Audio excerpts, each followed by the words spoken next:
It's Joe again. Got another question here. I have a lot of investors who tell me they'd buy property from me if I can find them a good deal as a realtor. But when I go into the MLS, the best deals sell in minutes. The rest of them aren't all that great, especially in this market with the prices dropping. How can I find good deals for my investors? And this is from James P. in Madison, Wisconsin.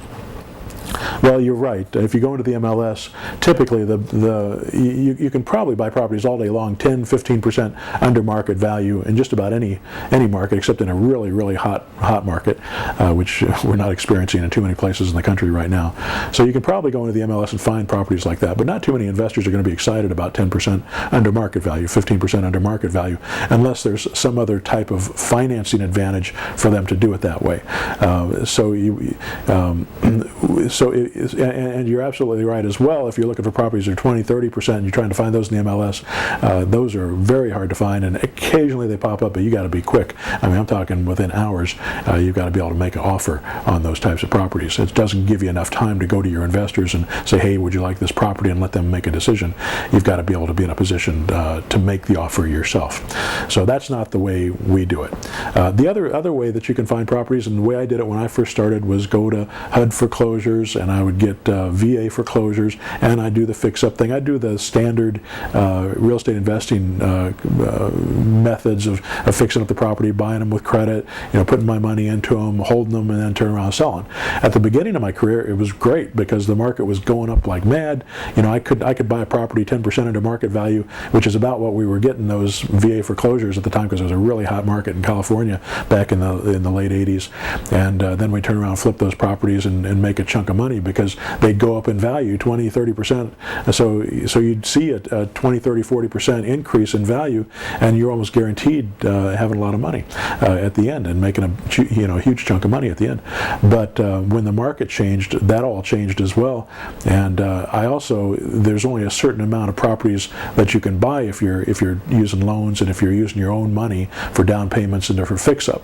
You're only going to be able to buy 1, 2, 3, 5, 10. I mean, whatever. At some point, you're going to get stopped, and usually it's right around 8 or 10 properties you're going to run out of money, unless you go to hard money, and then the hard money loans don't always make sense because of the interest rate and the points and all that stuff that you have to pay.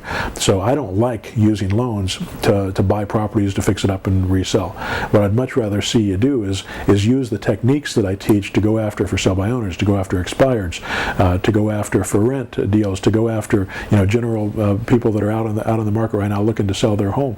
All those different techniques, the organic techniques, the online techniques, the signs, the classifieds, the eBay, the Craigslist, all the different voice blasts, email blasts. All those different techniques that we use in the push button method to find these leads, because they'll come to you in droves. You won't be able to keep up with as many leads as you can get. And if you ever do get to that point, well, all you have to do is expand into a different town and expand into a different state. I mean, there's no way that you could possibly keep up with all the leads that you could get using the techniques that I've got. So you'll never run out of leads if you use these techniques.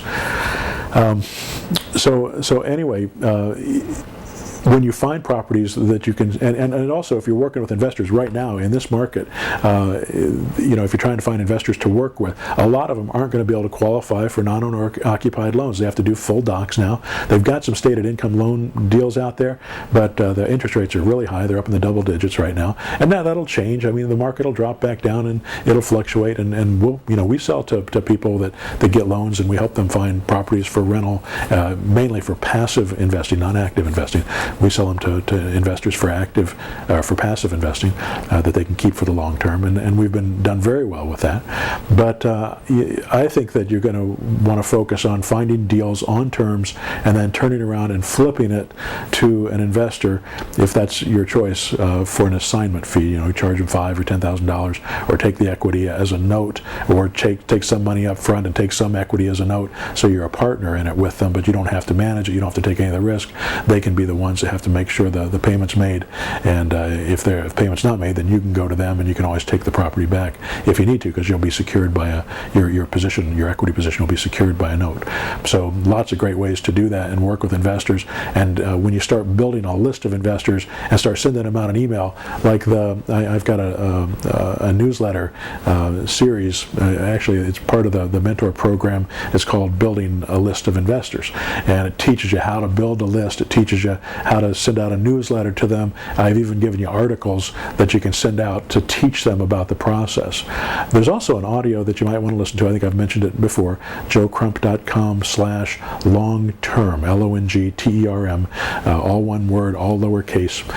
If you go to that website, there's an audio there that teaches you about long-term investing, which you can use to help your investors. If you use that knowledge, that information, to help your investors understand why it makes sense to hold property long-term, even if it's got negative cash flow, because negative cash flow is not necessarily a bad thing for everybody.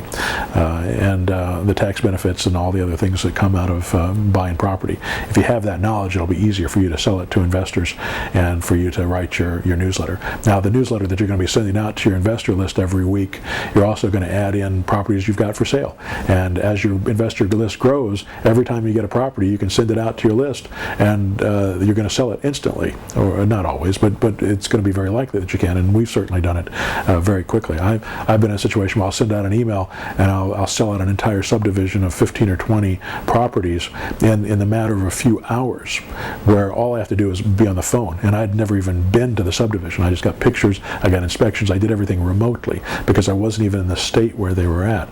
Plus, they're going to be filled by property managers that we have in place to do it. And I was buying properties there myself, so it gave it a little bit of credibility. So you might want to keep some for yourself, just to show that your investors that you're serious about investing in property as well.